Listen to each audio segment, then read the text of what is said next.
Hello everyone, welcome back to another episode of Power Anglers. Today we are going to be going over frogs, okay? So, I got two different types of frogs with me today. The first one is just, a typical frog. This is a KVD sexy albino frog. And this is different from this frog. I'll show you this frog too. This is a junior spro poppin' frog. And as you can see, this poppin' frog, it has an open lip. It kind of indents there. While this traditional KVD frog, it just comes out right like this. So they're two completely different types of frog, and I'll get into why. So this frog right here, basically the action this frog portrays is kind of walking the dog. So it'll walk like this, or you can bob also like this, depending on how you work the frog. And compared to this frog, this like I said, it's a popping frog, so it's going to have kind of like a chugging action, like a chug stop. And often how I'll work it is the chug stop, and I'll let it pause for up to 5 seconds, and then I'll chug it again. So to be honest, if I had to pick a favorite, I would go with this one.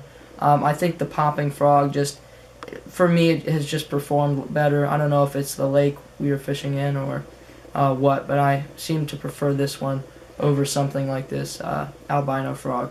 So I'm going to get into what reels I like to use. It really depends on what you feel, but right here I have a Lew's Tournament MG speed spool. This is a 7:1 gear ratio.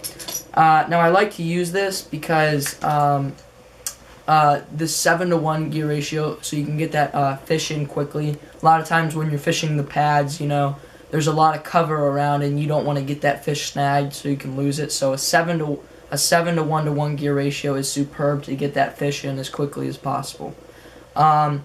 Another backup, I got this Quantum Code series. This is an 8 bearing, 7:0 gear ratio. Kind of the same thing. It's just a backup reel if I'm not using this 10 bearing speed spool. So aside from the reels here, I'll get on to my rods. The rods that I prefer is about a 7-foot medium heavy action rod. And you can go a little higher depending on how much cover you're fishing with and which lake you are fishing. So a 7-foot does the trick for me here in Portage Lakes, and for Kyle as well.